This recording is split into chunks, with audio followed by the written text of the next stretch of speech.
حضرت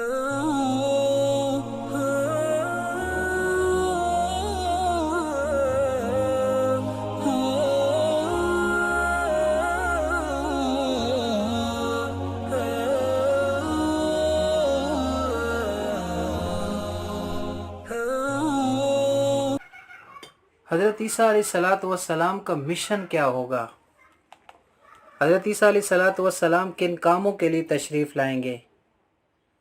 حضرت عیسیٰ علیہ الصلاۃ والسلام ایک پیغمبر کی حیثیت سے نہیں آئیں گے، کیونکہ حضرت محمد صلی اللہ علیہ وسلم کے بعد کوئی نبی یا پیغمبر نہیں آئے گا، اس پر سب کا اتفاق ہے۔ البتہ حضرت عیسیٰ علیہ الصلاۃ والسلام کی آمد اس لیے ہوگی،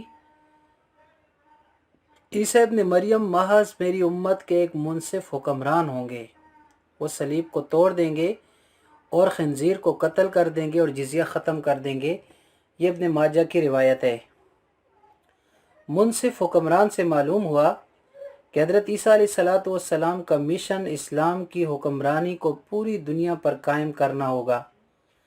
خنزیر کو ہلاک کرنے اور صلیب کو توڑنے کا مطلب یہ ہے کہ جو لوگ صلیب کی عبادت کرتے ہیں وہ اس عبادت کو چھوڑ دیں گے، اور جو خنزیر کھاتے ہیں وہ اسے کھانا چھوڑ دیں گے۔ دراصل ان دو لفظوں میں دو اہم حقیقتوں کا اظہار کیا گیا ہے۔ عیسائیت نے یہودیت کی سازش سے حضرت عیسیٰ علیہ السلام کے دین میں جو اصل عقائد کے علاوہ بے اصل عقائد اور اعمال داخل کیے، ان عقائد میں سب سے زیادہ غلط اور خطرناک عقیدہ وہ ہے جسے صلیب ظاہر کرتی ہے، اور اعمال میں سب سے زیادہ برا عمل خنزیر کھانا ہے۔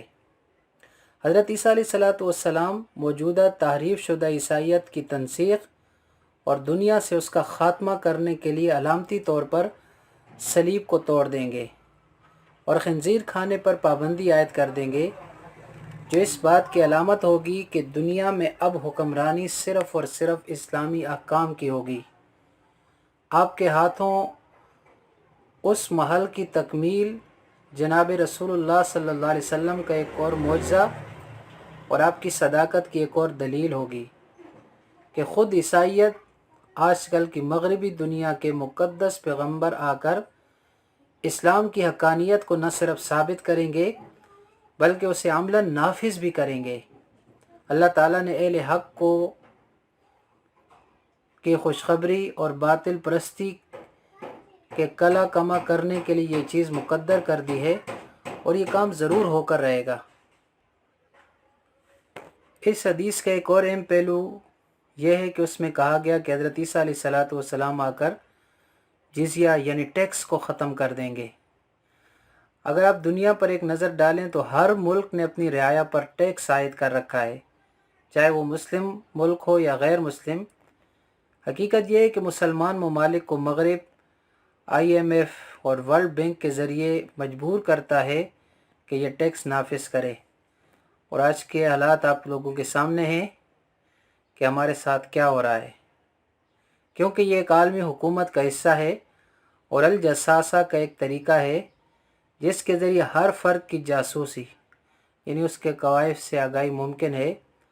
کرۂ ارض پر بسنے والے ہر شخص کے کوائف کا علم ٹیکس کے نظام کے تحت ہی حاصل کرنا ممکن ہے۔ یہ سب کچھ مسیح مخالف ہے، کیونکہ حضرت عیسیٰ علیہ الصلاۃ والسلام ٹیکس کے خلاف ہوں گے اور اسے ختم کریں گے۔ تو یوں ہم بڑے وثوق کے ساتھ کہہ سکتے ہیں کہ مروجہ جو ٹیکس کا نظام ہے وہ دجالی نظام ہے۔